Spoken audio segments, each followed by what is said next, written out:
دیکھیں بات یہ ہے کہ یہ جو شکست ہوتی ہے نا، یہ یتیم ہوتی ہے، جو کہتے ہیں نا شکست یتیم ہوتی ہے، فتح کے بہت باپ ہوتے ہیں۔ انڈیا کے ساتھ بالکل یہی معاملہ ہو رہا ہے۔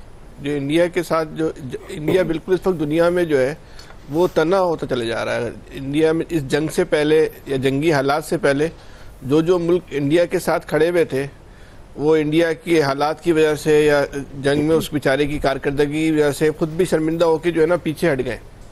مطلب امریکہ جیسا ملک جو ہے وہ کہہ رہا تھا اپنے مسئلے خود حل کرو، ان سب کو یقین تھا یہ ہمیں ماریں گے اور بہت ماریں گے، ہمیں تباہ برباد کر دیں گے، یہ حصہ بھی چھین لیں گے، وہ حصہ بھی چھین لیں گے۔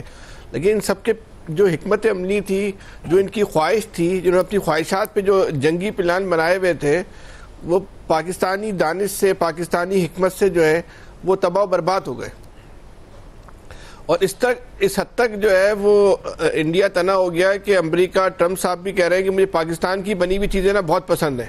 مطلب ہماری معلومات میں بھی اضافہ ہو رہا ہے کہ پاکستان میں ایسی چیزیں بنائی جاتی ہیں جو ٹرمپ کو پسند ہیں۔ ہمیں بھی بتا بھی دیتے ہیں کون کون سی چیزیں بنا رہا ہے پاکستان ایسی جو بڑی مقبول ہے۔ اب صورتحال کیا ہے؟ صورتحال دیکھیں یہ ہے کہ پاکستان نے یہ وفد بنایا، بہت اچھا کیا، جس میں جو لوگ شامل کیے ہیں وہ سارے جو ہیں بہترین لوگ ہیں۔ بلاول صاحب کو سربراہی دی، بہت اچھا ہوا، ایک پاکستان کا اچھا امیج دنیا میں جائے گا۔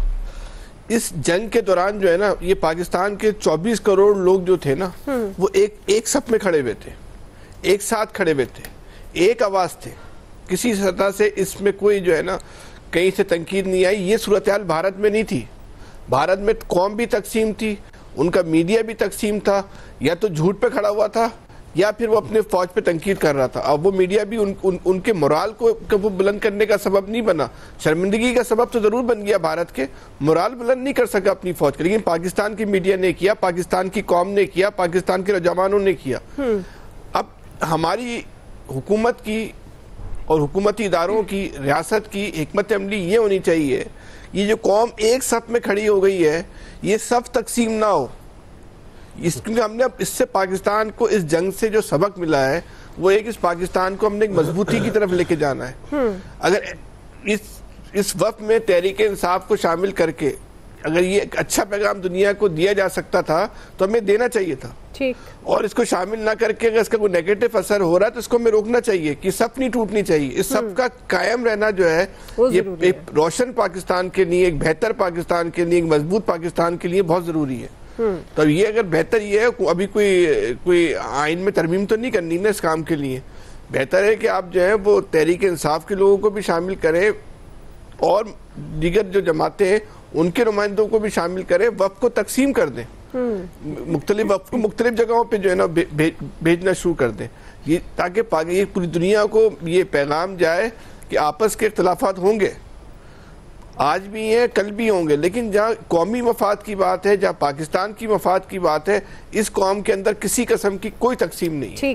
یہ دنیا تک پیغام پہنچانا جو ہے نا یہ بہت ناگزیر ہے، کیونکہ جو دشمن نے اپنی حکمت عملی بنائی تھی وہ اسی بنیاد پہ تو بنائی تھی، تقسیم شدہ قوم میں ہم تھوڑا سا جو ہے وہ ایک شر کام پھیلائیں گے اور یہ تو تباہ برباد ہو جائے گا، بلوچستان بھی ان کے ہاتھ سے نکل جائے گا، KPK بھی نکل جائے گا، کشمیر بھی ہم لے لیں گے، گلگت بلتستان بھی لے لیں گے، پتہ نہیں کیا کیا، جیسے وہ نا بلی کو خواب میں چٹڑے نظر آتے ہیں، اسی طرح مودی کو پتہ نہیں کیا کیا خواب میں نظر آیا تھا، اس نے سب کچھ سوچ لیا تھا، لیکن سب کچھ اس کی توقعات کے برعکس ہو گیا۔ صحیح۔ تو ہمیں جو اس وقت قوم ایک صف میں کھڑی ہو گئی ہے، اس صف کو برقرار رکھنا ضروری ہے، اور یہ برقرار میں اور آپ نہیں رکھ سکتے، یہ حکومت کو برقرار رکھنی ہے، سب کو ٹوٹنے سے بچانا ہے، اور ریاستی اداروں کو سب کو ٹوٹنے سے بچانا ہے۔ ہم اور آپ تو صرف رائے دے سکتے ہیں۔ بالکل بالکل ٹھیک ہے جی، آپ کا پوائنٹ۔ ناظرین کوئکلی بریک لے رہے ہیں، بریک سے واپس آئیں گے۔ دوسرا بڑا سوال، ملکی سیاست میں ایک بار پھر ڈیل اور ڈھیل کی خبریں گرم ہو گئی ہیں۔ بانی PTI کی رہائی سے متعلق افواہوں میں کس حد تک حقیقت ہے، یہ ہمارا سوال ہوگا۔ رائے لیتے ہیں بریک کے بعد۔